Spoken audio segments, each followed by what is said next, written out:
And we've looked at stories, listened to stories about gods and kings. And I want to finish with one story that you all know. And we're going to the opposite end of the social scale. So who have we not talked about yet?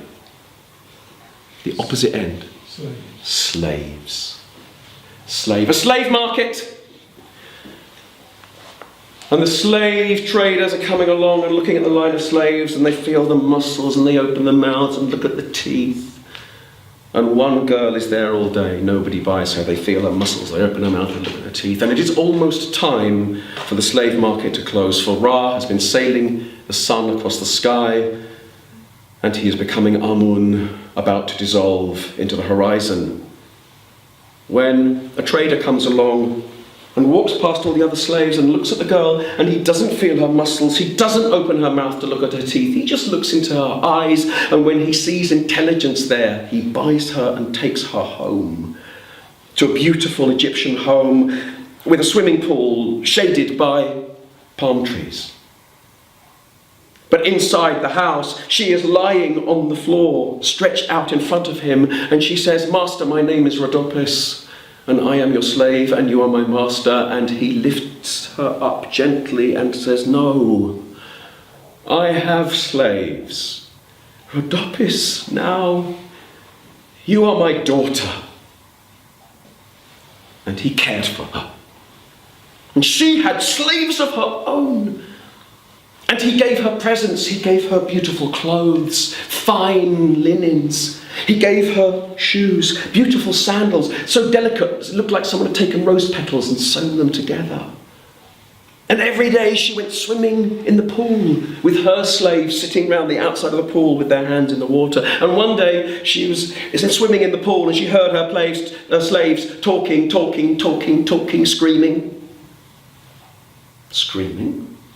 And the slaves were pointing up in the air saying, "Mistress, look, get under the water, get under the water." And she looked up and she saw wings.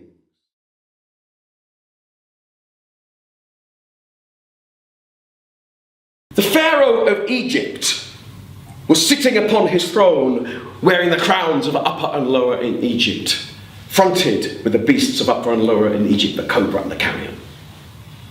And he sat, listening in state to his advisors. Talk, talk, talk, talk, talk, talk, talk. Talk, talk, talk, talk, scream. Scream?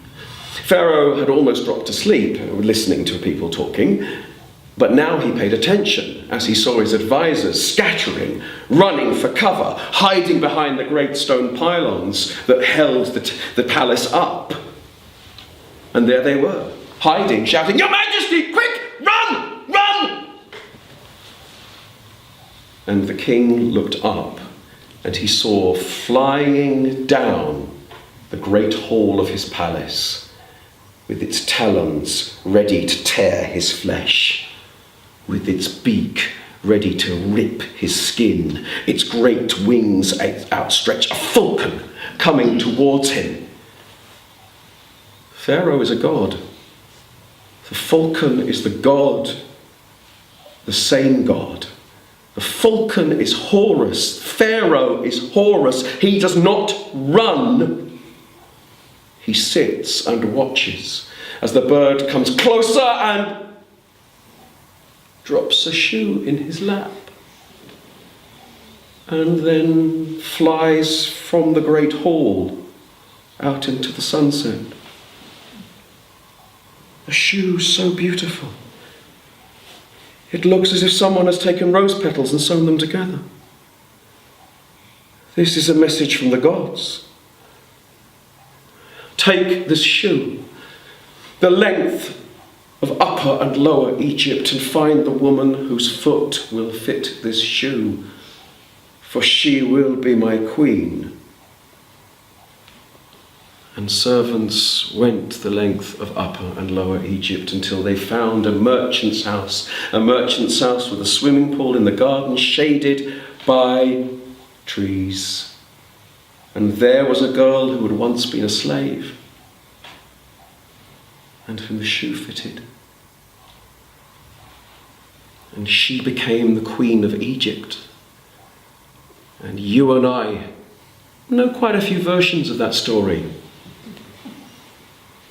But that one goes back to ancient Egypt, to the land of the sun, to the land of the water of the Nile.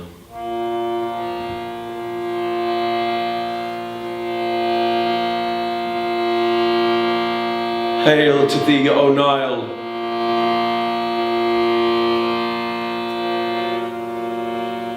Mortals praise thee in the cycle of gods. Awe is shown to thee by the mighty. Your Son is made Lord of all, to enlighten all of Egypt. Shine forth, O Nile, shine forth in glory. Praise to you,